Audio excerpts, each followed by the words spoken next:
ঈমান প্রতিটি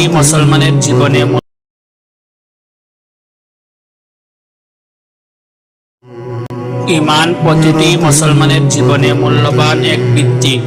এটি আল্লাহ তাআলার প্রতি বিশ্বাস এবং তার আদেশ মেনে চলার অবিচল পন্থা। তবে এমন কিছু বিষয় আছে যা একজন মুসলমানের ঈমানকে নষ্ট করে দিতে পারে। আজকের এই ভিডিওতে আমরা ঈমান নষ্ট হওয়ার প্রধান কারণগুলো বিস্তারিত আলোচনা করব, তাতে কুরআন এবং হাদিসে প্রমাণ উল্লেখ করব, যাতে আমরা সকলেই এই বিষয় থেকে সতর্ক থাকতে পারি। ইন্নাল হামদুলিল্লাহ। প্রথম নাম্বার হলো শিরিক। শিরিক আল্লাহর তাআলার সাথে অংশীদার স্থাপন করা। শিরিক হলো ঈমান ভঙ্গের সবচেয়ে বড় কারণ। এটি আল্লাহ তাআলার তাওহীদকে অস্বীকার করা হয়। আল্লাহ তাআলা পবিত্র কুরআনে বলেন, নিশ্চয়ই আল্লাহ তাআলার সাথে শরীক করা ক্ষমা করেন না। এছাড়া অন্য যে কোনো পাপ তিনি যাকে ইচ্ছা তাকেই ক্ষমা করেন। আর যে আল্লাহ তাআলার সাথে অংশীদার স্থাপন করে সে মহাপাপ করে। সূরা নিসা আয়াত নং 48।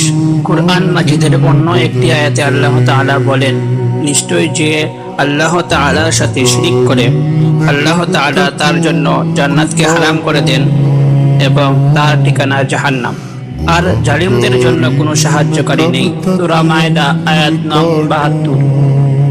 হাদিস থেকেও জানা যায়, হযরত আবু হুরায়রা রাদিয়াল্লাহু তাআলা আনহু হতে বর্ণিত, তিনি বলেন, রাসূল সাল্লাল্লাহু আলাইহি ওয়াসাল্লামকে কেউ একজন জিজ্ঞাসা করেছিল, আল্লাহ তাআলার কাছে সবচেয়ে বড় পাপ কোনটি? তিনি উত্তরে বলেন, তুমি আল্লাহ তাআলার সাথে শিরিক করবে অথচ তিনি তোমাকে সৃষ্টি করেছেন। সহিহ মুসলিম ও বুখারী। নাম্বার 2, আল্লাহ ও তার বান্দার মধ্যে কাউকে মাধ্যম বানানো।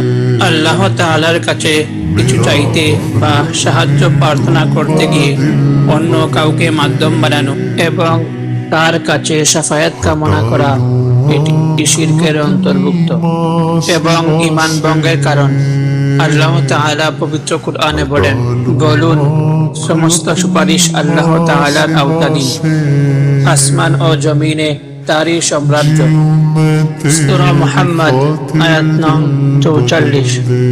নাম্বার 3, কুফর, অবিশ্বাস বা অস্বীকার করা। কুফর অর্থ হলো আল্লাহ তাআলা, তার রাসূল, আসমানি কিতাব, ফেরেশতাগণ, পরকাল এবং তাকদীর, এই মৌলিক বিষয়গুলোকে অবিশ্বাস করা। আল্লাহ তাআলা পবিত্র কুরআনে বলেন, যারা কুফরি করেছে এবং আল্লাহ তাআলার পথে বাধা দিয়েছে, আল্লাহ তাআলা তাদের সমস্ত আমল নষ্ট করে দিয়েছেন। সূরা মুহাম্মদ আয়াত নং 32। অন্য একটি আয়াতে আল্লাহ তাআলা বলেন, যারা কুফরি করেছে এবং আল্লাহ তাআলার কুরআনকে অস্বীকার করেছে তারা জাহান্নামের অধিবাসী এবং সেখানে তারা চিরকাল থাকবে।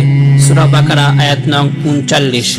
হযরত আবু হুরায়রা রাদিয়াল্লাহু তাআলা আনহু হতে বর্ণিত, তিনি বলেন, রাসূল সাল্লাল্লাহু আলাইহি ওয়াসাল্লাম বলেছেন, ঈমানের 70টি শাখা রয়েছে। তার সর্বোচ্চ শাখা হলো লা ইলাহা ইল্লাল্লাহ বলা, সর্বনিম্ন শাখা হলো রাস্তা থেকে কষ্টদায়ক বস্তু সরান, আর লজ্জা শরম ঈমানের একটি শাখা। সহিহ মুসলিম ও বুখারী। এই হাদিস থেকে বোঝা যায় ঈমানের ভিত্তি হলো কালিমা শাহাদাত, যা অস্বীকার করা কুফর। নাম্বার 4, কাফির ও মুশরিককে কাফির মনে না করা অথবা তাদের ধর্মকে সঠিক মনে করা। যদি কোনো মুসলমান কাফির ও মুশরিককে কাফির মনে না করে অথবা তাদের ধর্মকে সত্য মনে করে, তাহলে তার ঈমান চলে যাবে।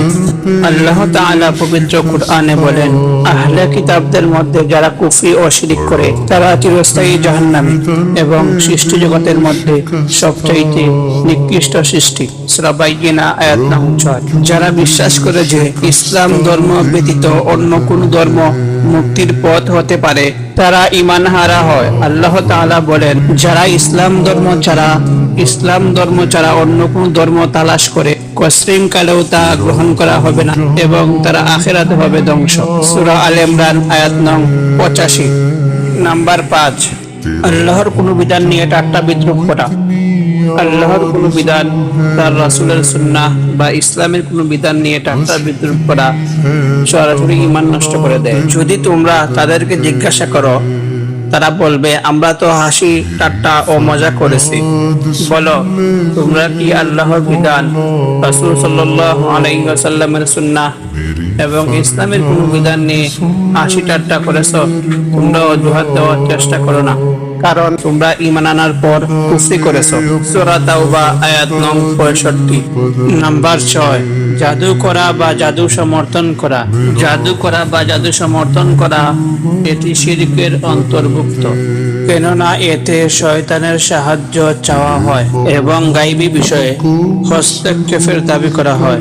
আল্লাহ তাআলা পবিত্র কুরআনে বলেন, সুলাইমান কুফরি করেনি, বরং শয়তানরা কুফরি করেছে এবং তারা মানুষদেরকে জাদু শিক্ষা দিত। সূরা বাকারা আয়াত নং 102। নাম্বার 7, মুসলমানদের বিপক্ষে মুশরিকদের সমর্থন বা সাহায্য করা। মুসলমানদের বিপক্ষে মুশরিক ও কাফিরদেরকে সাহায্য বা সমর্থন করা ঈমান ভঙ্গের কারণ। আল্লাহ তাআলা পবিত্র কুরআনে বলেন, তোমাদের মধ্যে যে তাদের সাথে বন্ধুত্ব করে সে তাদেরই অন্তর্ভুক্ত। সূরা মায়েদা আয়াত নং 51। এই বিষয়গুলো ছাড়া আরো অনেক বিষয় আছে যা ঈমানকে নষ্ট করে দিতে পারে। ঈমান রক্ষা করার জন্য এই বিষয়গুলো থেকে সতর্ক থাকা দরকার এবং আল্লাহ তাআলার কাছে দৃঢ় ঈমানের প্রার্থনা করা অপরিহার্য।